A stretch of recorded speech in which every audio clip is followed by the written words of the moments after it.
G'day team, welcome to the very first video of Tiny Build Scale Modeling. Thanks for tuning in. Today we're going to be painting up two ANZAC figures from the Bodi, more specifically two ANZAC figures from the Siege of Tobruk in World War II. Now if you're buying these in Australia, the only place I could find them was B&A Model World. I'll include a link to them down below. Couldn't seem to find them anywhere else, unfortunately. Now these are a two figure set, but obviously you can buy them individually. I'll be painting up both figures. In this part one, I'll be prepping both figures, painting their hats and heads, and painting and weathering figure number one. In part two, I'll be painting up figure number two and weathering it. So keep an eye out for that. Without any further ado, I'm Regan from Tiny Builds. Let's jump into it.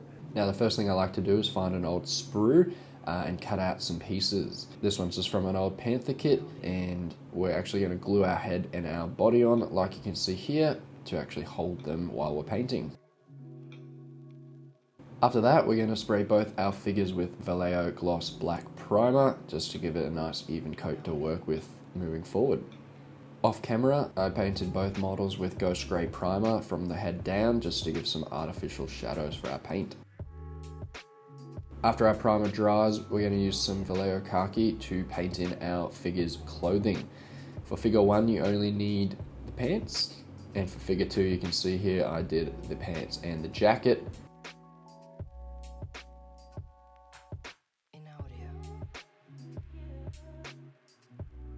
Next, we're going to get started on our heads and our hats. We're going to do both figures' heads and hats together because it's just easier. We're going to grab some olive drab and some khaki and mix it 50-50.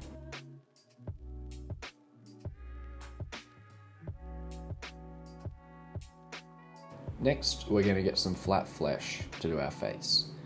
Now, we're going to do a really light coat on both our faces so we don't lose any detail. I thinned my paint with some water, just to make it nice and thin. You'll notice that you can still see the black primer beneath it. We're going to give each face 4 to 5 coats, or as many as you need until you don't see the black primer anymore. And between layers, you're going to give each face about a minute or so to dry. Once you're happy with what you have, we're going to get some light rust wash out. This is a technique I got from Hank from Sprues and Brews, and now it does look orange, just trust in the process. While that's drying, we're going to give both figures some eyes. Now, we're all about making things easy on this channel. So all we're going to do is take some flat blue for one figure, and I took some flat earth brown for the other, and we're going to dot in 2 tiny eyes. That's all you need at this level. Next, we're going to take some flat flesh, or whatever flesh tone you used for your figure, and we're going to paint really carefully around the eye sockets and the mouth. Everything else gets painted, all the raised areas of his face, just not the mouth or the eye sockets.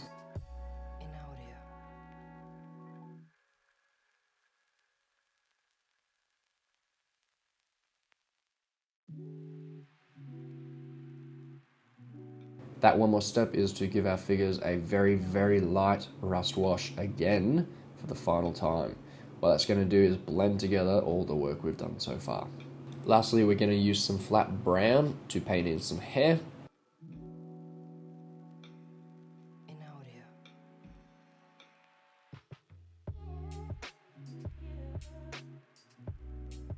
Last thing we're going to do for our hats and head is finish off our slouch hats. For figure one, I used flat earth. And for figure two, I used German camo beige. And that's our heads and hats done. We're going to leave them to dry. Now we're going to use some grey blue for figure one's undershirt.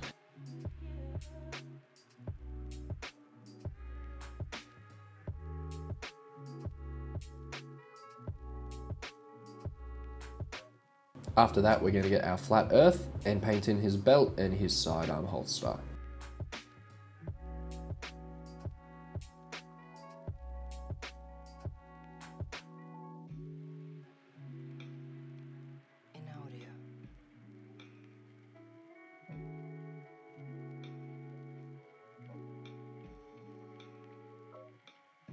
For his gaiters, we're going to use a 50-50 mix of olive drab and khaki.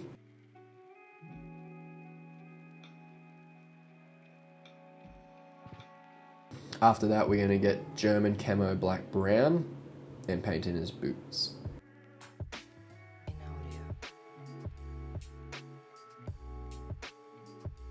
Next, we're going to get khaki, and we're going to use a dry brushing technique. So we wipe off nearly all of the paint on our paintbrush onto a paper towel, and then we come in and paint in the laces. And what you'll find is that only the raised edges, which is the laces, will be painted. Next, we're going to get some German camo medium brown and paint in figure 1's jacket. It does look quite bright and quite light, but once it dries and once we weather, it's going to dull it down to that brownish leathery look.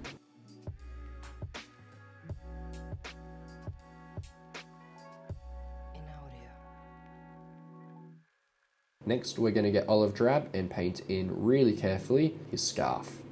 Now, if you make any mistakes, it's all good. You can always go back and fix up with other paint later.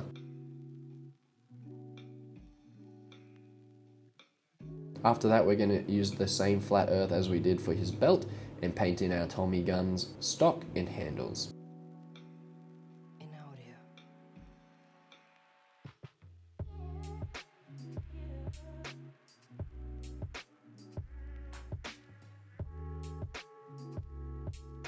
Next, we're going to get some black and paint in the rest of the gun.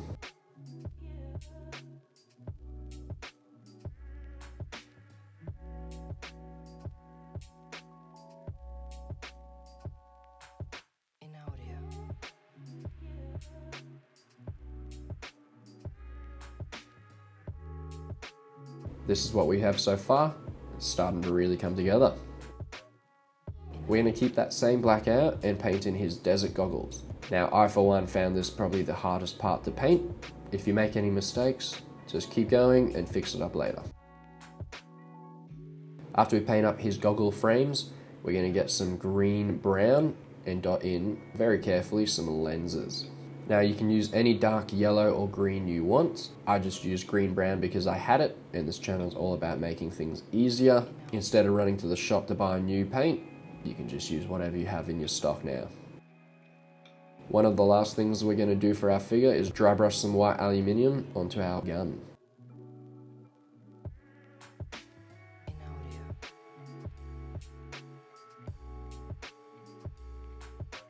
The last thing we're going to paint on our figure is some flat flesh on his hands and legs.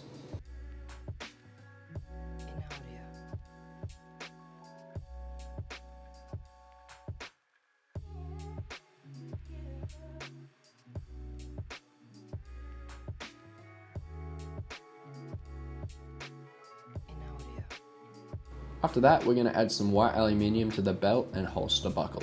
This may look a little stark at first, but once we weather it, it's going to really make the details pop.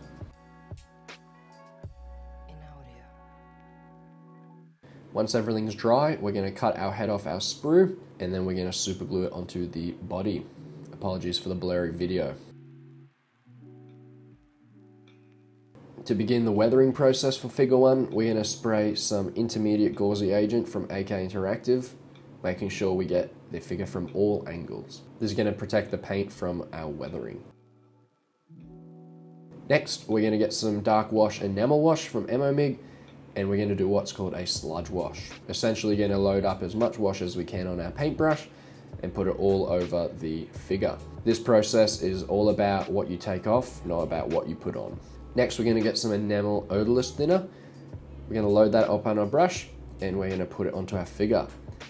What you'll notice happens is all the wash is either picked up by the brush or runs away from the odorless thinner and settles in all the little fine details, giving us some artificial shadows that would be there in real life. The other thing this weathering process does is makes his uniform and his skin look nice and muddy and dirty as it would be after days and weeks of fighting. Now, it's personal preference. You can take off as much or as little wash as you want.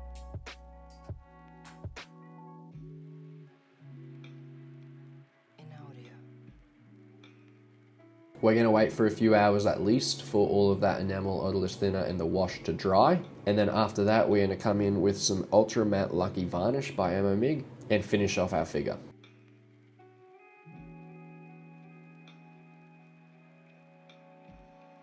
Well, that's it for part 1, guys. Here's the finished build for figure 1. Part 2 for figure 2 will be coming out very soon. I hope you've enjoyed our very first video. If you haven't already and you enjoyed the content, please subscribe and leave a like or a comment. I'll see you next time.